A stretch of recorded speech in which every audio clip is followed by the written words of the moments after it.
Hello again and welcome back to your live English language lessons. And in this lesson, we're going to learn something about questions.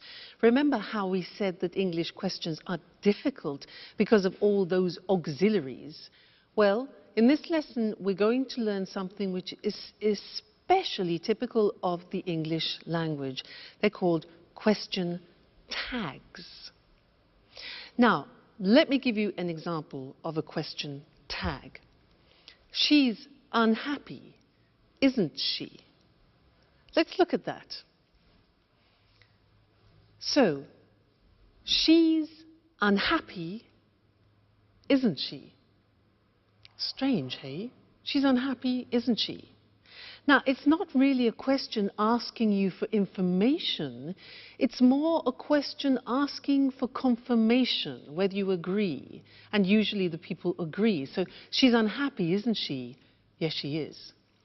Look at the construction. She's unhappy is in the positive form. And then we have the tag. It's called the question tag after, in the verb to be, but in the negative question form. She's unhappy, isn't she? This is very common in English and not common in other languages, because other languages usually use no. For example, she's unhappy. No, we repeat the verb. And because it's complicated now, let's go to the screen and see some more examples of that, okay?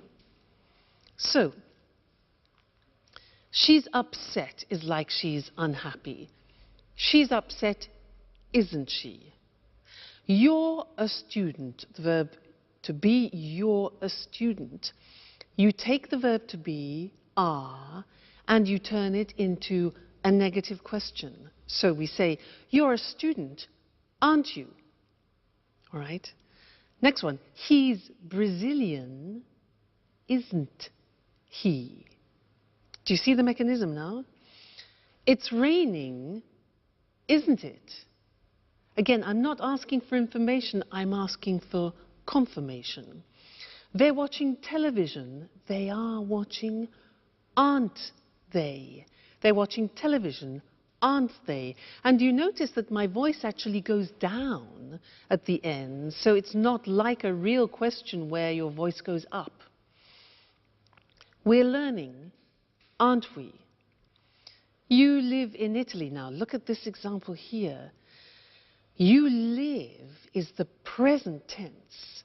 So we need the auxiliary of the present tense of live, which is not the verb to be. So look how that works.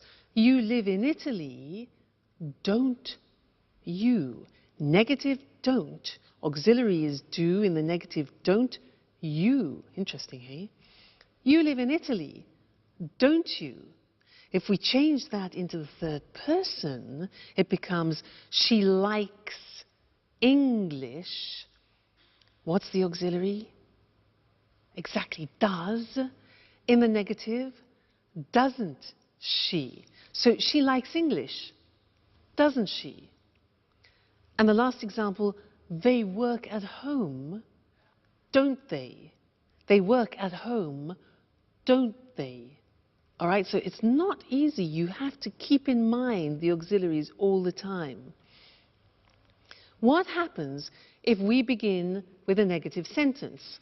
For example, you aren't American. Well, then we use a positive tag. So, you aren't American, are you? Okay, aren't, are. She isn't a teacher. Is she? Negative, positive. He isn't watching TV, is he? They aren't playing today, are they? Let's change to the present tense. You don't play tennis, do you? We use the auxiliary do you? Question form. It doesn't work, does it? Third person.